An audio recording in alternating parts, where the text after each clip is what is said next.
Барлықтарыңызға қайырлы күн қыздар. Бүгін сіздермен бірге осындай өте тамаша болып шығатын пончики дайындайтын боламыз. Видеоны көрместен бұрын каналыма подписаться етуді ұмытпаңыздар.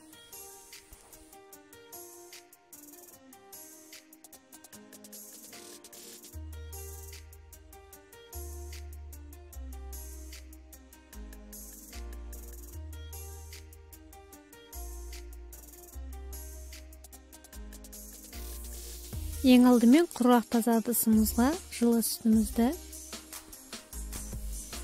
артынша сары майымызды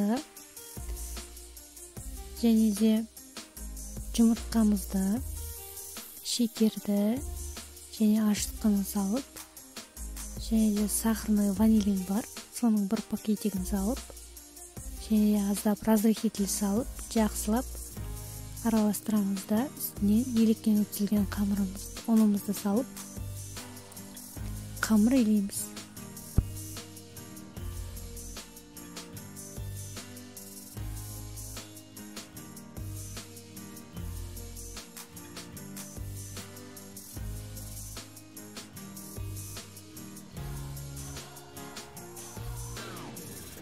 Жұмсақ қылып иленген қамырымызды 1,5-2 сағатқа жылы жерге қойып, ашытып қоямыз.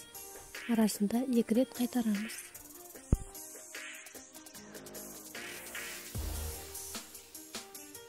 Міне ашып шыққан қамырымызды осылай видеодағыдай қалыңдау етіп жайып, ортасын тесіп шығамыз.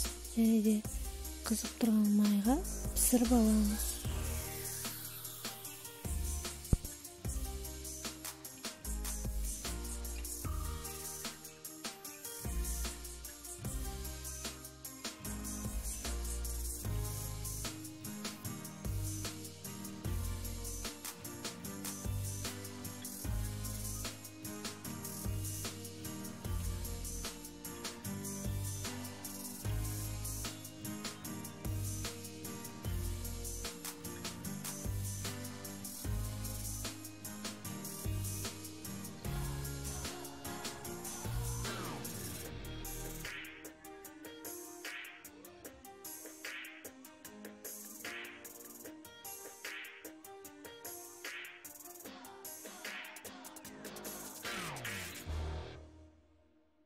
Міне қыздар, пончики осылай болып пісіп шықты. Егер видео ұнаған болса, лайк басып, комментарий қалдырып, каналыма подписаться етуді ұмытпаңыздар.